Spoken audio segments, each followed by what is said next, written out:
आपण पाहत आहात सत्यदर्शन न्यूज। विधान परिषद निवडणुकीआधी उद्धव ठाकरेंचं सूचक वक्तव्य। विधान परिषद निवडणुकीसंदर्भात उद्धव ठाकरे यांनी सूचक वक्तव्य केलं आहे।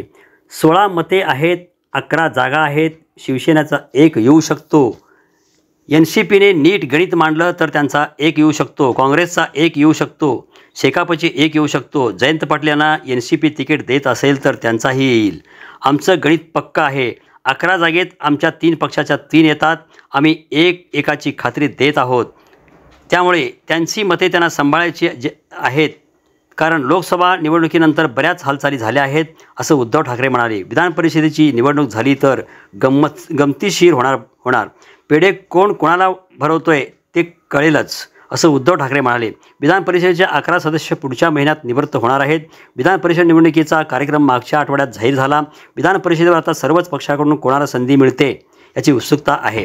विधानसभा सदस्य विधान परिषदेतील आमदारांची निवड करणार आहेत।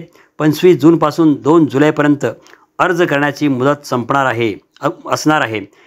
5 जुलै रोजी अर्ज मागे घेण्याची अंतिम मुदत असेल। 12 जुलै रोजी मतदान होणार आहे। सकाळी 9 ते संध्याकाळी 4 या वेळेत मतदान पार पडणार आहे। 12 जुलै रोजीच होणार। 5 वाजल्यानंतर मतमोजणी सुरुवात होईल। सध्या विधान परिषदेवर असणारे 11 सदस्य पुढच्या महिन्यात 27 जुलै रोजी निवृत्त होणार आहेत।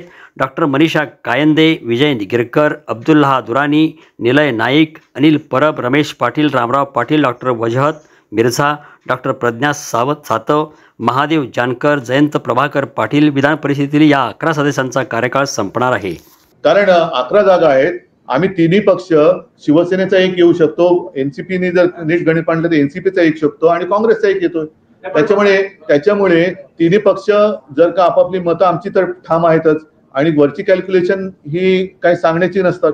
त्याच्यामुळे तिन्ही पक्षांचा एक आमदार येऊ शकतो।